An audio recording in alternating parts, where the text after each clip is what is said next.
So with Annie having her issues with not being bred, she's been turned in with Benji since October and has not been bred yet. That's concerning for a lot of reasons. One of them being she could be what is called a free martin, which means she's infertile. It's kind of just a nickname for it. She would never have babies, she'd never be bred. We're not going to keep her around if that's the case. We don't need more pets. We've already got freeloading goats and freeloading chickens everywhere. So we wouldn't keep her around. I'd find her a good home. I'd find her a pet home. She just wouldn't be able to stay here. She could also have some type of infection I can't see. She could have cysts that I don't know about. So there's a list of things, and some of it is a very easy fix. It just has to be addressed, and I don't know how to fix it by myself. So that's why we're going to the vet, so the vet can help us figure it out. Hi guys, welcome back to GWP Homestead, and I am back at the vet's office. So we drive about an hour to the vet because they're really the only people I trust with my goats. Vet's closer to home. They would treat them, but they just didn't really seem excited about it. I know that sounds weird, but I want someone that's going to be willing to treat them. The 3 babies are here to be disbudded. Their horn buds, when I brought them originally, had not started to grow, I guess. Not the word I'm looking for. But they were just late coming up. Normally they're in there about a week. So 2 weeks you're good to disbud. And these guys were just late. So we got 3 goats coming to be disbudded. And Annie has been turned in with Benji since October? That sounds right. I think it's October. And has not gotten bred yet. Either she's gotten bred and not held the pregnancy and I just didn't notice. That could have happened, but I think more chances are she hasn't settled. And I know Benji's not the problem because Violet's had babies, Bonnie's had babies, and Brandy is due 20-something days? Something like that. So I know it's not Benji. So the answer is Annie. So we brought her to the vet today. Oh, Deacon just woke up. I'll be back in a minute, guys. So we got 3 goats disbudded. Went great. They're done. They're taken care of. No horns for us. Annie, what we're doing is we're going to treat her with a dose of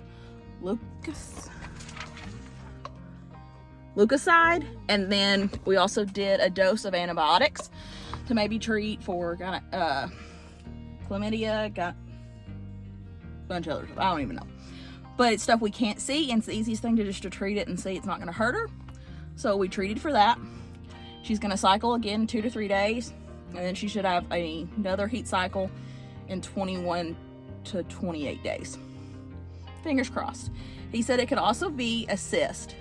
So the antibiotic he gave would treat one type of cyst, but they can get another kind of cyst that would need another shot. So he said if she didn't take in 2 cycles, so this one and then the next one, to treat her with the other medicine. So hopefully this works and we get babies because, she was an investment. We invested in her, time and money to grow her and, even just to buy her. We've put vaccines into her. We've put, time in her to train her on the stand and stuff. So we don't want to have to essentially start from scratch. But if she's not going to breed, she doesn't fit in our house, in our barn. Now, she could be a companion goat, but it wouldn't work out for us. Hopefully this fixes it and we don't have any more problems. So we're back from the vet. Everyone's settled back in the barn. I wanted some little Kayce cuddles with his fresh debudding marks. He's a little silver paint. So Annie's had her 2 doses of medicine, which I talked about a few minutes ago. And we're gonna she'll cycle again in 2 to 3 days. We'll let her not put her in with Benji this cycle, and then we will try again in the next cycle. The vet gave her 2 medicines. One is leukocyte, which will cause her to cycle. The other is an antibiotic that would help treat some infections that I don't know about or can't see because you can't see them. With goats, it's really hard to do ultrasounds on their ovaries.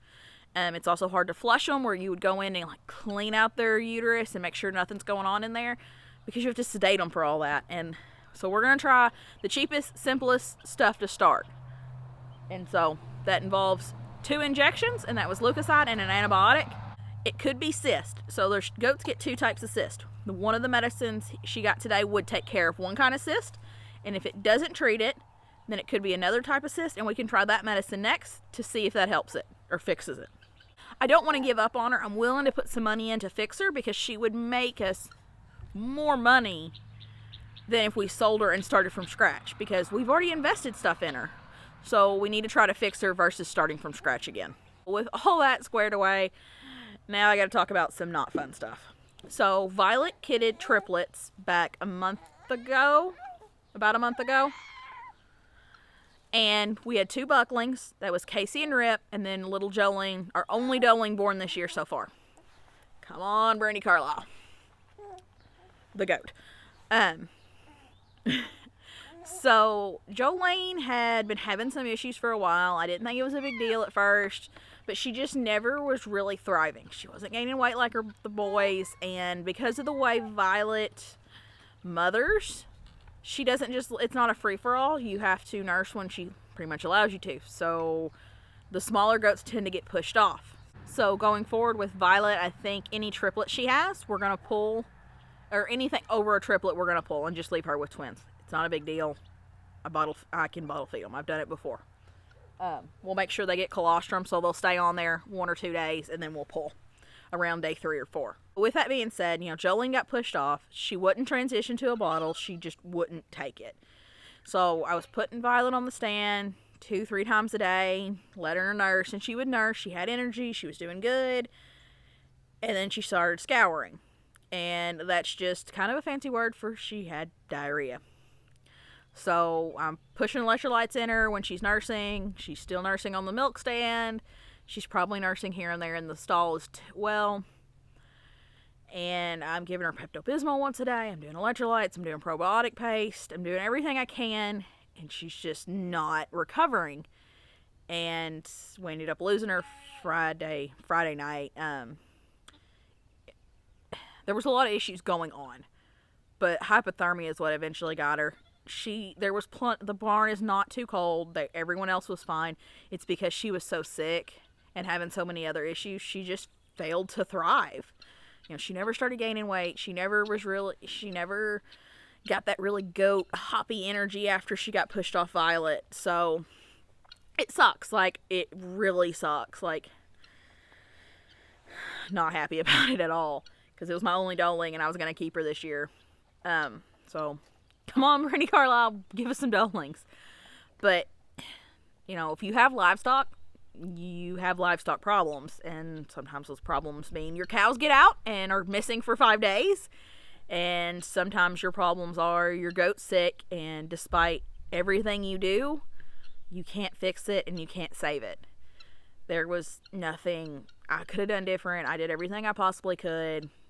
Even when I found her and I realized how bad it was that night, because then Reagan had been down there an hour or 2 before I found her, and he picked her up and noticed she wasn't doing great, but he's like, she'll be, this is kind of normal for her. When I found her, I still tried to save her. I tried to get her warmed up, but it was too late, and it sucks. And I'd been worried about her for several days, and like I said, I did everything I could, and it just sucks. We pick ourselves up, we dust ourselves off, and we move forward and try to learn something from it. In this case, we learned that Violet is a good mom. She produces good kids, but just the way she handles them, anything over triplets, we need to pull. We can leave her with a set of twins and she'd be fine.